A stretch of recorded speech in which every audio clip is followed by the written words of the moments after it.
My name is Isolde, and I'm the head of archives at one of the country's most prestigious museums. I've published research that's been lauded by experts in my field, and I recently secured a significant grant for my next project. You'd think my family would be proud, right? Well, they thought I'd never uncover the truth about why my success always seemed to make me less worthy of their love, not more. They thought I'd just keep quiet forever, the strong, independent one who didn't need anything. They were wrong. After 28 years of being the invisible child, the forgotten sibling, I finally understood. It wasn't about my strength. It was about their narrative. And that day, I had no idea that one conversation, one seemingly innocuous family gathering, would detonate a truth bomb that would shatter our carefully constructed facade into a million pieces. The moment I found out what they really thought of me, what they were planning. Let's just say the quiet, dutiful daughter disappeared. I remember standing there, the cheerful chatter of the party, a dull roar in my ears, my heart a frozen stone in my chest. For years, I'd swallowed the hurt, the casual dismissals, the blatant favoritism. But this was a betrayal so profound, it felt like it rewired my DNA. Multiple truths were about to be revealed, not just about them, but about me and the strength I never knew I possessed. If you've ever experienced the sting of being the overlooked child, the one whose achievements are minimized, while a sibling's every breath is celebrated, then you know a fraction of what I felt. If you've ever felt like your own family was a foreign land where you didn't speak the language, comment below and subscribe. Because this isn't just my story. Trust me, if you're someone who has felt undervalued, unseen, or unheard by the very people who should have championed you, this story will change how you see family and yourself forever.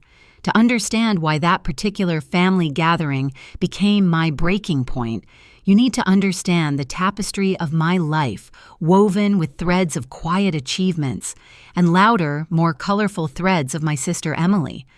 I was born first Isolde, a name my mother Eleanor, a retired literature teacher, chose from some tragic romance. Perhaps it was a premonition.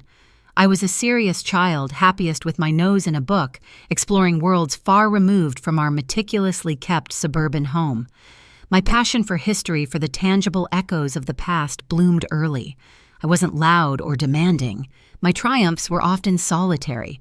A prize-winning essay in 5th grade, a scholarship to a specialized history program in high school. These were met with polite nods from my parents, Eleanor and Arthur, a retired civil engineer, before the conversation inevitably drifted to Emily, my younger sister by 3 years. She was the sun around which our family revolved. Where I was reserved, Emily was effervescent. Where I found solace in silence, Emily thrived in the spotlight. Eleanor would constantly praise Emily's skills in building relationships, a euphemism I later realized for her ability to charm and manipulate. Arthur, a man of few words but strong traditional values, took immense pride in Emily, settling down early as if her upcoming marriage was the ultimate validation of his parenting. The favoritism wasn't subtle, it was the very air we breathed. I remember my 10th birthday. I'd asked for a specific set of historical nonfiction books, a rather expensive collection. Instead, I received a generic sweater 2 sizes too big. Later that day, I overheard Eleanor telling my aunt, "Isolde is so sensible she understands we need to save for Emily's ballet lessons. Emily has real talent, you know." Emily's ballet lessons, which she quit after a month, complaining they were too much work. The books I saved up my pocket money for months to buy them myself, a small early lesson in self-reliance. Another instance seared into my memory was when I won the state history bee in middle school. I was ecstatic clutching my trophy. When I got home, the house was filled with balloons and a cake. For a fleeting moment, my heart soared. Then, Emily burst in chattering about how she'd been chosen as the lead in the school play's chorus. The cake, the balloons, they were for her. My trophy was placed on a dusty shelf in the study, overshadowed by Emily's crayon drawing of a flower framed and hung prominently in the living room. "Emily's so creative." Eleanor would coo to visitors. My academic achievements were good, of course, but a bit dry, don't you think? My father, Arthur, was more passive in his favoritism, but his approval always tilted towards Emily. When I got my first car, a battered second-hand hatchback, I'd worked 2 part-time jobs to afford. He'd grunted, "Sensible, I suppose." When Emily got her license, they bought her a brand-new compact car for safety. They said, even though Emily was notoriously reckless, "She's just young and spirited," Arthur would chuckle a sound that always grated on my nerves. Even our extended family, the aunts, uncles, and cousins who populated every holiday and gathering, fell into the established pattern. Emily was the entertainer, the one they'd shower with compliments and attention. I was Isolde. The quiet one, the smart one, the one who'd be fine on her own. As I grew older, my passion for history solidified into a career. I excelled in my studies, earning a scholarship to a prestigious university, then a master's degree, and finally, landing a coveted position at the museum. I loved my work. The hushed halls of the archives, the scent of old paper and untold stories felt more like home than my actual childhood home. I poured myself into my research, driven by a genuine love for my subject, but also, I admit, by a desperate, unspoken need to prove my worth. To them, to myself. Emily, meanwhile, drifted through a series of glamorous but short-lived jobs before landing a PR role at an emerging fashion company. It was a perfect fit for her, all schmoozing and networking. And then came Daniel, her fiancé. Daniel was a project manager at a tech company, a genuinely kind man, if a bit easily swayed by Emily's charm and by extension her family's expectations. His mother, Vivian, was a force of nature. Outgoing, influential, and the owner of a chain of high-end fashion boutiques, Vivian had welcomed Emily into her world with open arms, showering her with expensive gifts and praise. Emily was in Vivian's eyes the perfect daughter-in-law. The upcoming wedding had amplified the Emily-centric universe of my family to an almost unbearable degree. Every conversation, every family decision revolved around it. My recent publication, a meticulously researched paper on local history that had garnered significant praise in academic circles and even some local media attention, was met with a distracted, "That's nice, dear," from Eleanor before she launched into a detailed account of Emily's latest wedding dress fitting. The grant I'd just received for my next project, a career-defining opportunity, was similarly dismissed. "Oh, more dusty old books," Eleanor had said, a slight frown on her face. "You should be focusing on finding a nice young man, Isolde, like Emily." This was the backdrop to my life. A constant low hum of being less than, of my successes being either ignored or worse seen as reasons why I didn't need or deserve the same consideration as Emily. I was the family's built-in success story, the one they could point to as evidence of their good parenting, without ever actually having to parent me in any meaningful way.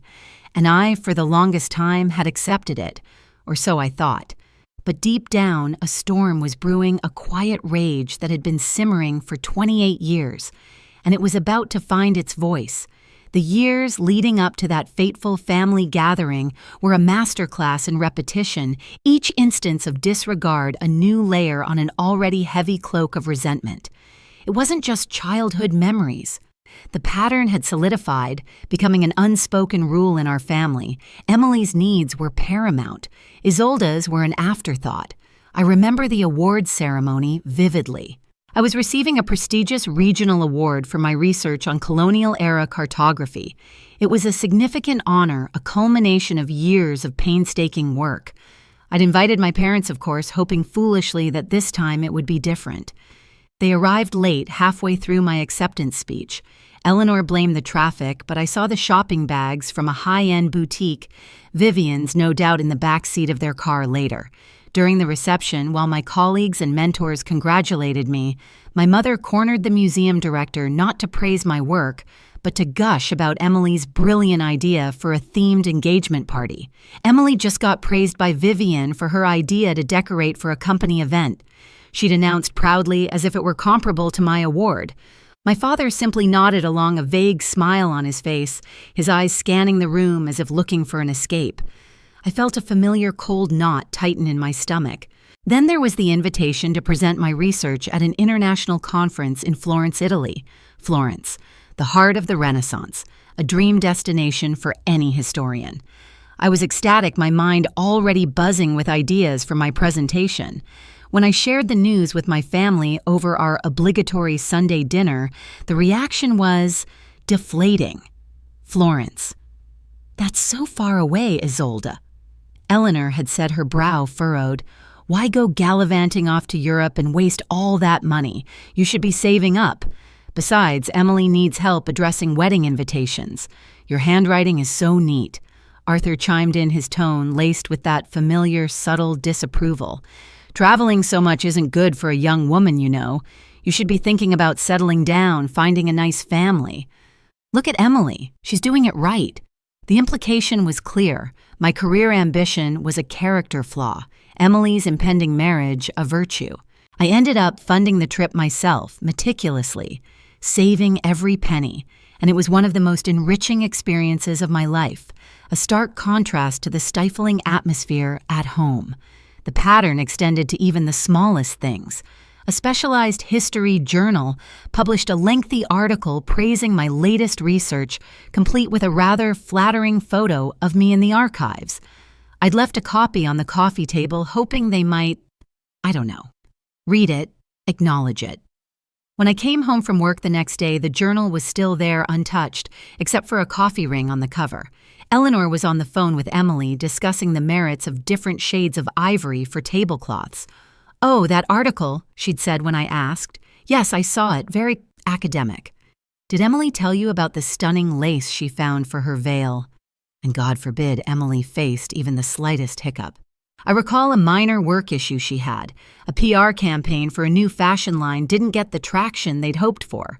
The sky practically fell. Eleanor and Arthur rushed to her side, offering endless sympathy advice and even financial help to take her mind off things. There were hushed phone calls, emergency family meetings, to which I was summarily invited to offer sensible advice, which usually meant validating their overblown reactions.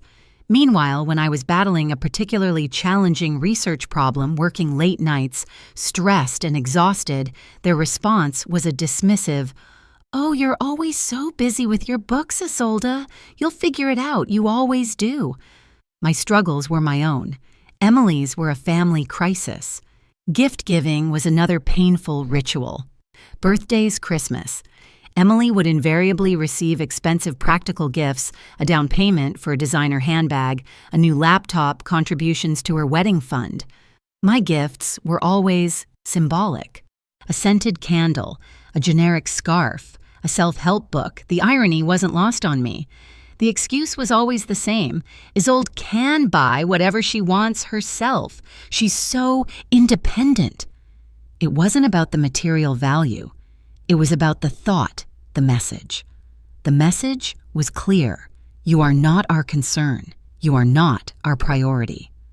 My internal monologue during these years was a turbulent sea of conflicting emotions. There was the burning anger, the deep aching hurt, the gnawing self-doubt. Was I truly so unlovable? Was my success a barrier to affection rather than a bridge? But alongside the pain, a steely resolve was hardening within me. I poured more of myself into my work, finding validation in my achievements, in the respect of my peers. I built a small, tight-knit circle of friends, fellow academics, and museum colleagues who saw me, appreciated me, and celebrated my successes without caveat. My mentor at the museum, Dr. Albright, a formidable woman who had shattered glass ceilings in her own career, became a particularly important figure in my life. She saw my potential, pushed me to aim higher, and often offered a listening ear when the weight of my family's indifference became too much to bear. "Don't let them dim your light, Isolde," she'd often say. "Some people are just too blind to see it." The most recent major disappointment, the one that set the stage for the inferno to come, happened just a few weeks before the gathering. I'd been working on a community outreach program for the museum aimed at getting local high school students interested in history. It was a passion project, something I believed in deeply. We'd had a breakthrough. A local philanthropist impressed by the program's vision had pledged a substantial donation. It was a huge win, not just for me, but for the museum and the community. I called my mother, my voice brimming with excitement. "That's nice, dear," Eleanor said, her voice distant. I could hear Emily chattering in the background. "Listen, Isolde, can I call you back?" Emily's trying to decide on the floral arrangements for the wedding, and Vivian is here. It's all very, crucial. Crucial. More crucial than my success, than my joy. The word echoed in my ears long after she'd hung up. That was when something inside me finally snapped. The years of quiet endurance, of hoping for a crumb of recognition, were over. I was done being their sensible, independent daughter. I was done being invisible. The next time they dismissed me, I wouldn't just swallow it. I wouldn't just retreat into my work. The next time I would fight back. And little did I know that next time was just around the corner, waiting to erupt with the force of a long-dormant volcano. The weeks leading up to the infamous family gathering were a relentless crescendo of slights and stressors, each one pushing me closer to an edge I hadn't known existed.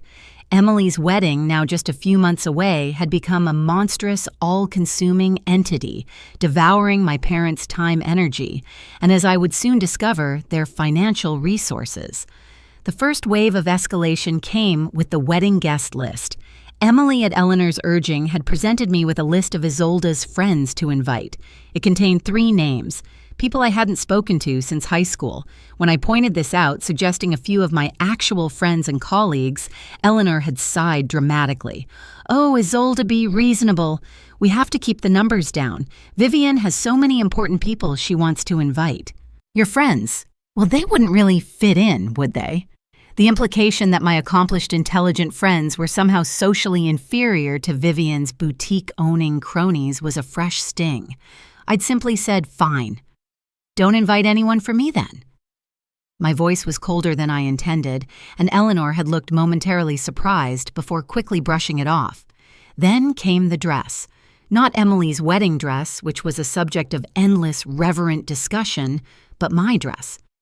Eleanor had taken it upon herself to choose a bridesmaid dress for me. I wasn't even a bridesmaid. Emily had her gaggle of giggling sorority sisters for that. I was relegated to some vague family honor attendant role. The dress she'd picked was a hideous shade of puce, unflattering and expensive.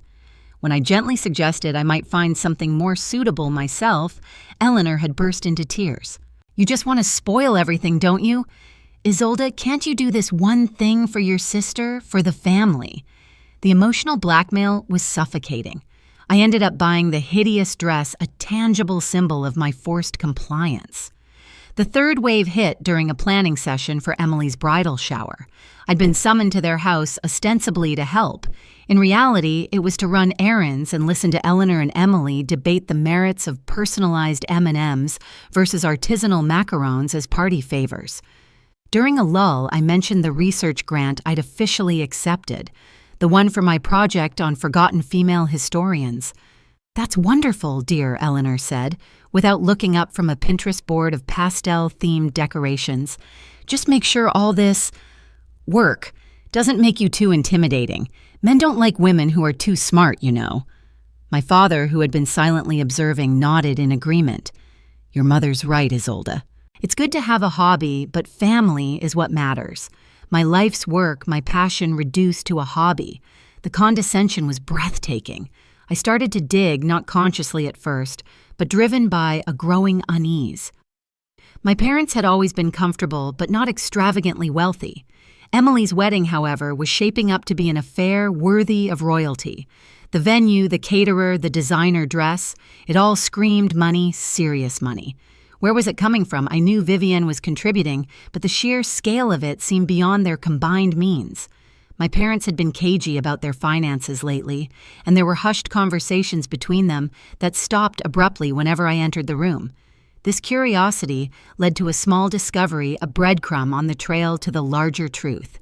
I was at their house one afternoon looking for a book in my father's study when I saw a folder peeking out from under a stack of papers on his desk. It was labeled Oakwood Property Appraisal. Oakwood was a piece of land our grandparents had left them, a beautiful, undeveloped tract on the outskirts of town. I knew they'd talked about selling it someday, but I hadn't realized it was imminent. A cold dread began to creep up my spine. This wasn't just about wedding expenses, was it? My internal transformation was accelerating. The years of quiet resentment were coalescing into a cold, hard anger. I found myself observing my family with a detached, almost anthropological curiosity. Eleanor, I realized, was living vicariously through Emily, projecting all her unfulfilled ambitions onto her younger daughter. She'd always felt intellectually overshadowed by her academic peers, despite being a literature teacher. Emily's social triumphs were her vindication. Arthur's motivations were simpler, rooted in a deep-seated traditionalism.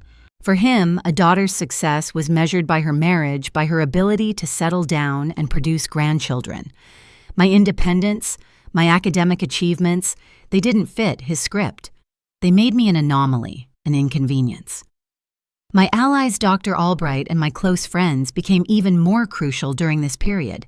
They listened to my frustrations, validated my feelings, and reminded me of my worth. "You don't owe them your silence," Isolde, Dr. Albright had said during one particularly raw conversation. "Sometimes the most loving thing you can do for a dysfunctional family is to hold up a mirror." Her words resonated deeply. The tension in the house was palpable. Emily, caught up in her pre-wedding whirlwind, was oblivious, or perhaps willfully ignorant of the storm brewing in me. She'd flit in and out, radiating a self-absorbed glow, occasionally bestowing a condescending pat on my arm and telling me I needed to get out more. Daniel, her fiancé, seemed increasingly uncomfortable during family gatherings, catching my eye with a look of bewildered sympathy now and then, but he never spoke up. He was, I suspected, already caught in Emily's and her family's gravitational pull. The final wave, the one that truly set my teeth on edge, came a few days before the big family gathering. It was an email from my father. Not a call, an email. It was a brief, almost clinical update, informing me that they were planning a small get-together to share some important family news. He mentioned that Vivian and Daniel would be there, along with the usual cohort of aunts, uncles, and cousins. The tone was unnervingly formal, and a prickle of alarm went down my spine. Important family news. Combined with the Oakwood property appraisal, I'd seen a sickening premonition began to form. That night, I couldn't sleep. I lay in bed, staring at the ceiling, the pieces clicking into place. The escalating favoritism, the extravagant wedding plans, the secretive financial discussions, the Oakwood property. It was all connected, and I had a terrible feeling that this important family news was going to be the ultimate testament to my insignificance in their eyes. The quiet, dutiful daughter was well and truly gone. In her place was a woman on the verge of an eruption, armed with years of suppressed pain and a newfound chilling resolve. I didn't know exactly what I was going to do, but I knew one thing for sure: I wasn't going to be silent anymore. The gathering was in 2 days, and as I finally drifted into a restless sleep, I felt a strange sense of calm. The storm was about to break, and little did they know I had been documenting everything. Not in a journal, but in the steel-trap memory of a trained archivist, every slight, every dismissal, every lie carefully cataloged and ready for retrieval. The day of the family gathering dawned with an unnatural stillness, the sky a bruised purple that mirrored the turmoil in my soul. I chose my outfit with deliberate care, a simple, elegant black dress that spoke of quiet strength, a stark contrast to the frills and pastels I knew Emily and my mother would be wearing. As I drove to my parents' house, I felt a strange detachment, as if I were an actor about to step onto a stage for a role I'd been preparing for my entire life. The house was already buzzing with manufactured cheer. Emily and Daniel made their grand entrance shortly after I arrived, fashionably late, of course. Emily was a vision in a floaty, expensive-looking dress, undoubtedly a gift from Vivian, her laughter a little too loud, her eyes glittering with a proprietary excitement.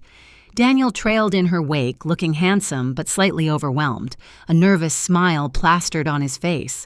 Vivian, resplendent in designer silks, was holding court in the living room, regaling a captivated audience of relatives with anecdotes about Emily's impeccable taste and natural charm. "She's just perfect for our Daniel, isn't she? Vivian declared, beaming at Emily. So smart, beautiful, and talented, a true asset to our family. The unspoken comparison to me, the quiet academic daughter, hung heavy in the air. A well-meaning aunt, Uncle Robert's wife, Aunt Carol, did try to bridge the gap. She cornered me by the drinks table, her eyes kind. Isolde, dear, I read that wonderful article about your research, such important work. We're all so proud of you. Before I could even thank her, Eleanor materialized at her side, a strained smile on her face. Oh, Carol, that's sweet of you, but let's not bore everyone with Isolde's dusty old subjects. Emily has some thrilling news about the wedding cake tasting. Aunt Carol looked flustered, mumbled an apology, and was quickly steered away by my mother. The blatant redirection, the casual dismissal, it was all so predictable, yet it still managed to twist the knife a little deeper.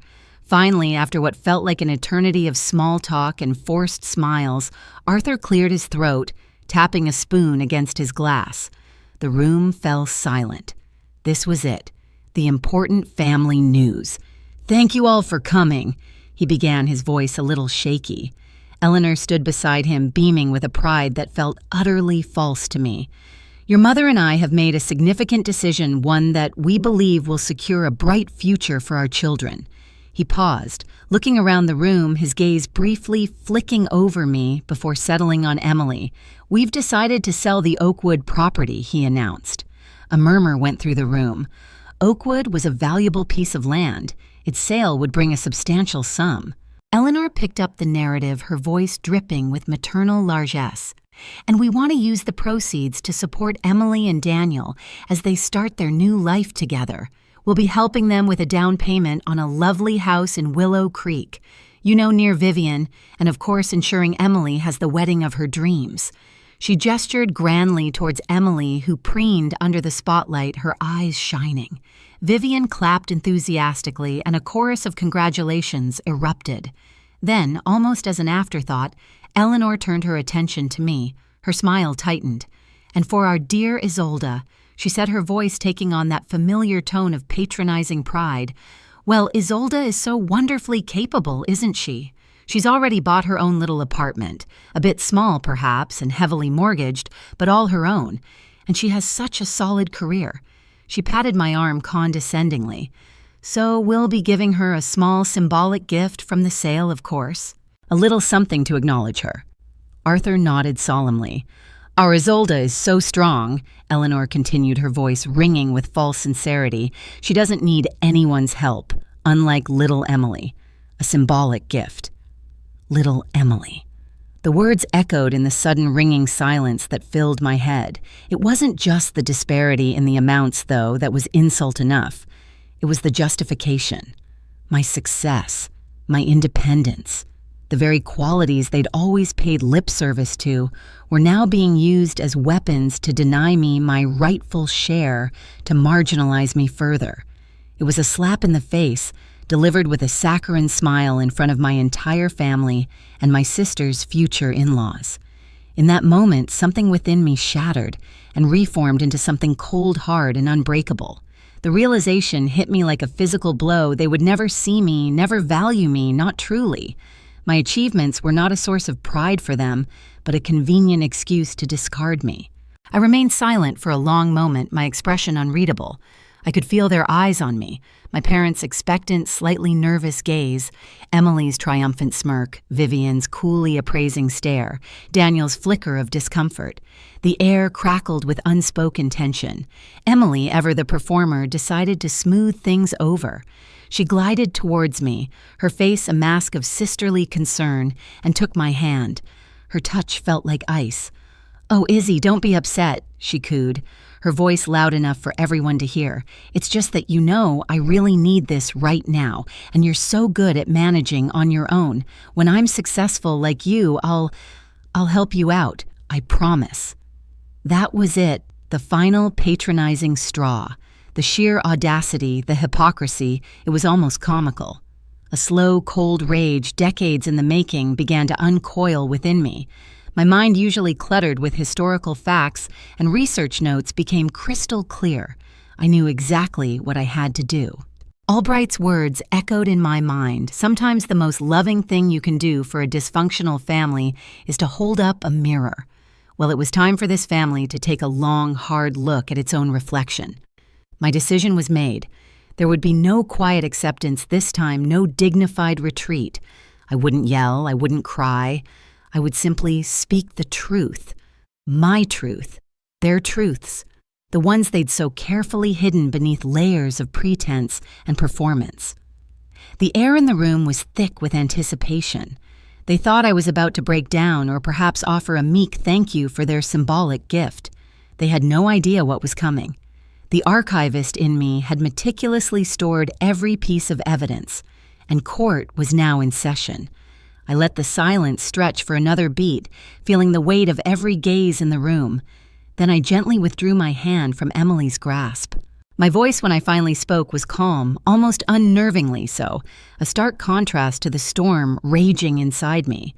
It carried cutting through the expectant hush. "Thank you, Mother, Father, for your generous announcement." I began, my eyes sweeping across their stunned faces, then landing on Emily, whose smile faltered. "And Emily, your concern is truly touching." A small, ironic smile played on my lips. "It's funny, isn't it? How memories surface at the most unexpected times." I paused, letting the unease build. Eleanor started to say something, a nervous flutter in her voice. "Isolde, dear, perhaps this isn't the time." "Oh, but I think it is, Mother," I said, my voice hardening slightly. "After all, we're all family here, and soon to be family." My gaze flicked towards Vivian, whose perfectly made-up face was now a mask of polite curiosity, though her eyes had narrowed. I was just remembering I continued my tone conversational, as if sharing a pleasant anecdote, a conversation Emily and I had a few months ago. She was so worried, you see. I looked directly at Vivian. "Worried about pretending to like your aesthetic tastes, Vivian. She found them, and I quote, garishly nouveau riche. She even had a whole plan worked out to politely avoid you as much as possible after the wedding. Said she needed her space from her overbearing mother-in-law." A gasp rippled through the room. Vivian's face went from curious to thunderous in a split second. Her perfectly sculpted eyebrows shot up, and a dangerous glint appeared in her eyes. Emily beside her turned a ghastly shade of pale. "Isolde, that's a lie. I never said that," she shrieked, her voice high-pitched and frantic. "Didn't you, Emily?" I asked, my voice still even. My memory is usually quite accurate. I am an archivist, after all. I deal in facts. I then turned my attention to Daniel, whose face was a mixture of confusion and dawning horror. "And Daniel, dear Daniel, Emily has always admired your kindness, but she's also expressed on more than one occasion how mind-numbingly boring she finds your tech career. She even joked about how she'd have to spice things up herself once you were married to avoid dying of boredom." Daniel flinched as if struck. He looked at Emily, a wounded, questioning expression on his face. Emily was now openly crying, mascara streaking down her cheeks. "No, Daniel, no, she's making it all up. She's jealous. She's always been jealous of me. Jealous." I echoed, a humorless laugh escaping me. "Jealous of what, Emily?" "Your talent for duplicity, your skill in manipulating everyone around you." My voice was rising now, not in anger, but in a cold, righteous fury. "Or perhaps I'm jealous of the pressure you constantly complain about. The pressure to maintain an image for your in-laws, the very people you mock behind their backs." Each word was, as the prompt so aptly put it, a bomb. The joyful atmosphere had evaporated, replaced by a thick, choking cloud of shock and recrimination. Relatives were whispering amongst themselves, their eyes wide, darting between me, Emily, and our parents.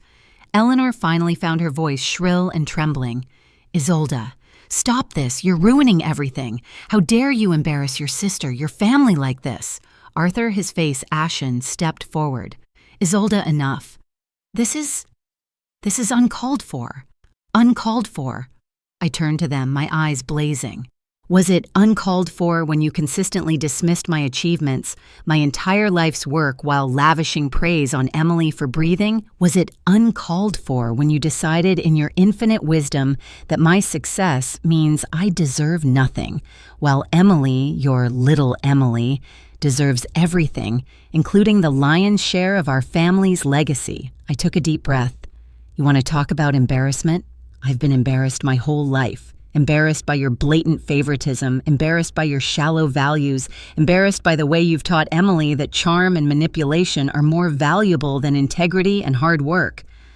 I looked back at the assembled crowd, my voice ringing with conviction. For years, I've been the strong one, the independent one. And you know what? You were right. I am strong. I am independent. I built my life, my career, my happiness on my own with no help from you, not because I didn't want it, but because you never offered it. Not genuinely. I looked at the small, elegantly wrapped box on the table, my symbolic gift. With a calm, deliberate movement, I picked it up. So you can keep your symbolic gift, I said, my voice dropping to a near whisper, yet carrying to every corner of the silent room. I don't need your false charity. I am used to being self-reliant. Then I looked directly at Emily, her face now a tear-stained, blotchy mess. And Emily, I said, my voice softening almost imperceptibly, but with an edge of steel. I truly wish you happiness, with everything you so richly deserve. With that, I turned on my heel and walked towards the door. The power dynamic had not just shifted, it had been utterly inverted. The invisible daughter had found her voice, and it was a voice that commanded attention, a voice that spoke truth to power, a voice that shattered illusions.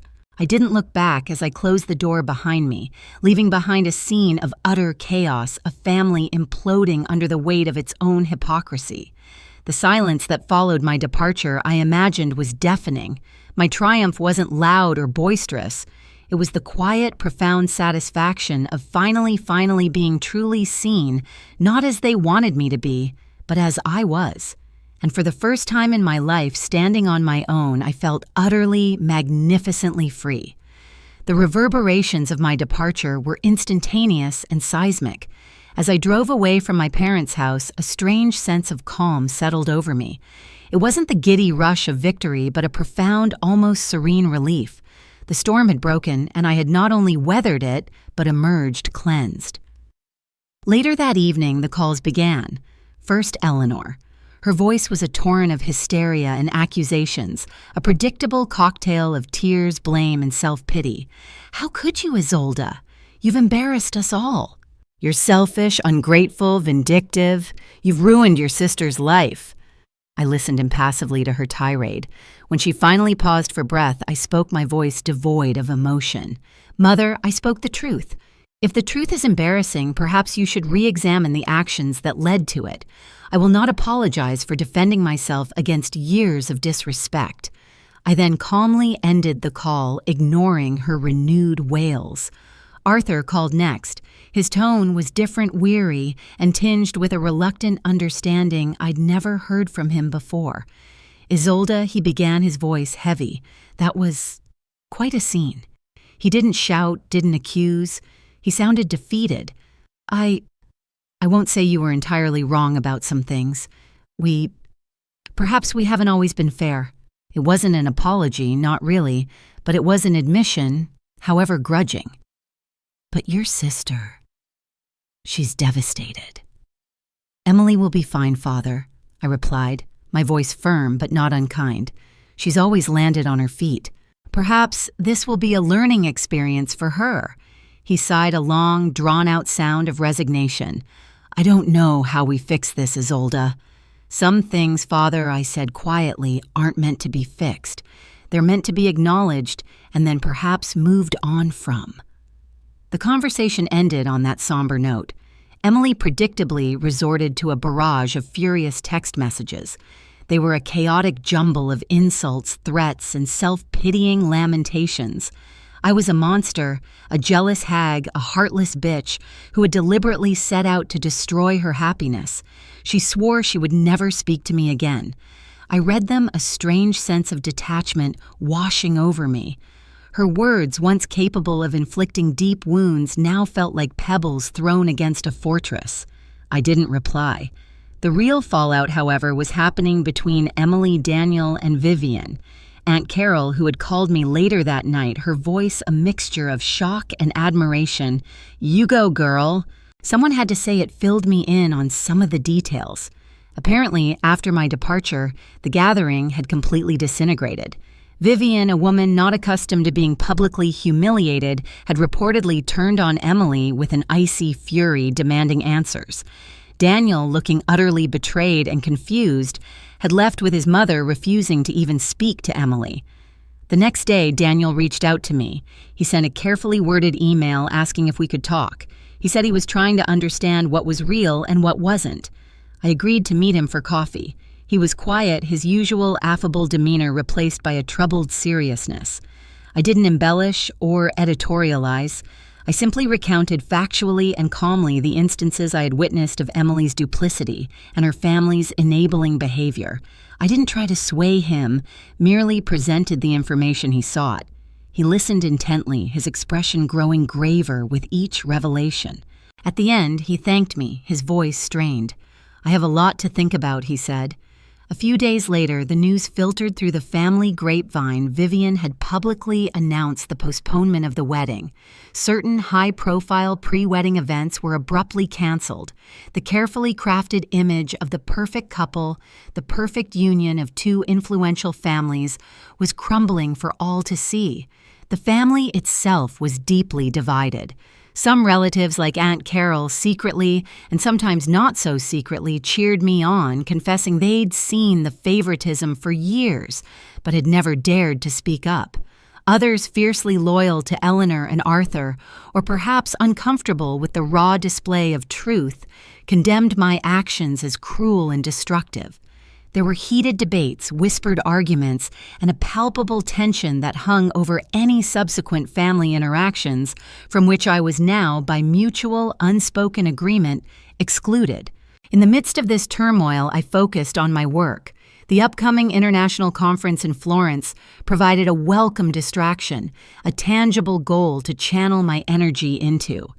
I threw myself into preparing my presentation, finding solace in the familiar rhythms of research and writing. The museum, my sanctuary, became even more so. My colleagues, aware of some of my family's struggles through Dr. Albright, were incredibly supportive, offering quiet encouragement and celebrating my professional achievements with genuine enthusiasm. And then, a piece of unexpected good news. The research grant I'd received came with an additional unforeseen honor. I was invited to be a keynote speaker at a related symposium in Paris the following spring. It was a significant step up, a recognition of my growing standing in the field. It felt validating. Not in a way that erased the pain of my family's situation, but in a way that reinforced my own worth, my own path. I knew my relationship with my immediate family was likely damaged beyond repair, at least for the foreseeable future. There was a certain sadness in that realization, a mourning for the family I wished I'd had.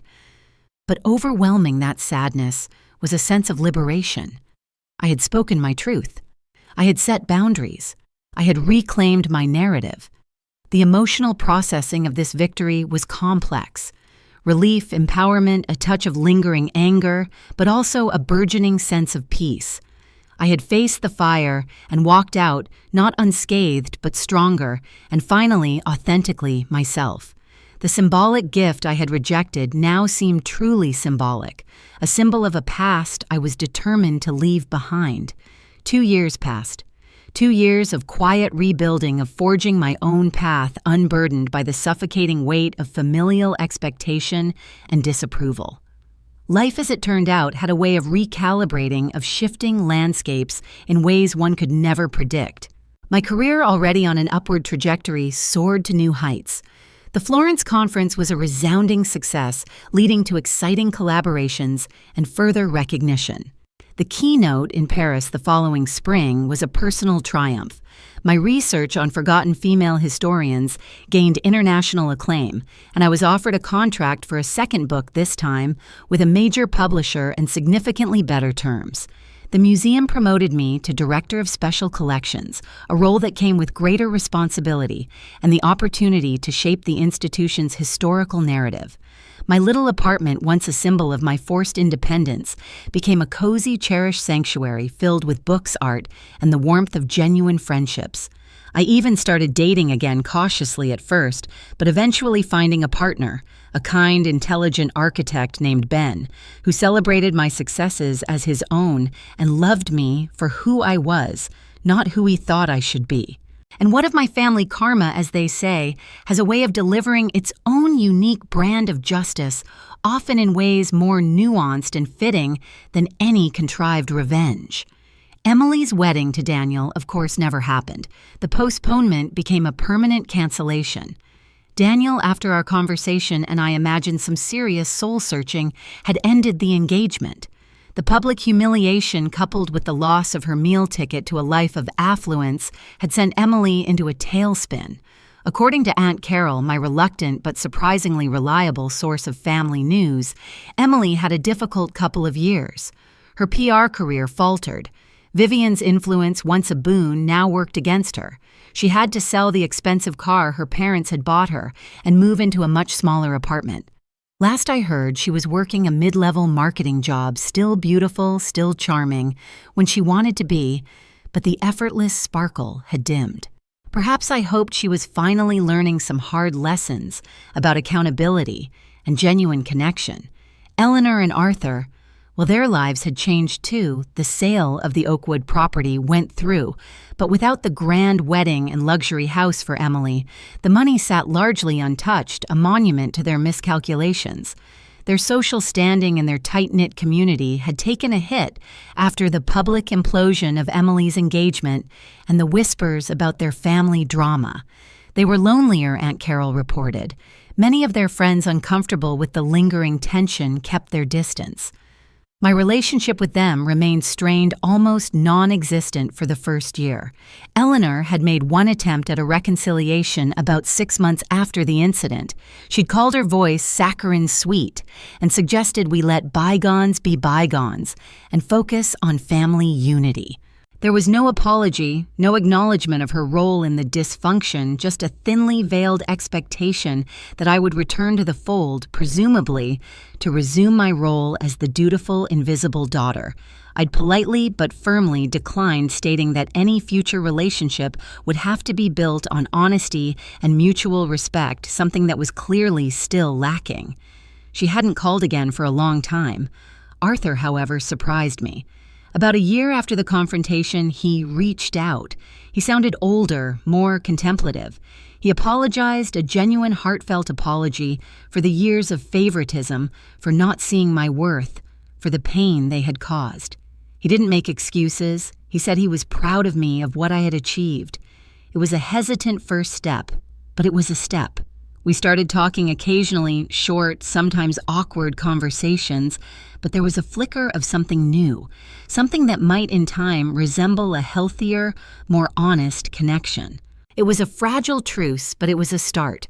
Vivian, I heard, had moved on her social circle, ever evolving. She never spoke of Emily or my family again, a clear indication of her disdain. My new support system, my chosen family of friends like Ben and mentors like Dr. Albright, thrived. They were the ones who celebrated my milestones, offered comfort during setbacks, and reminded me of the true meaning of love and acceptance. I learned that family isn't just about blood. It's about who shows up, who sees you, who loves you unconditionally. Looking back on that explosive family gathering, I no longer felt the raw anger or the deep-seated pain. Instead, there was a sense of gratitude. Gratitude for the strength I'd found within myself. Gratitude for the clarity that had emerged from the chaos.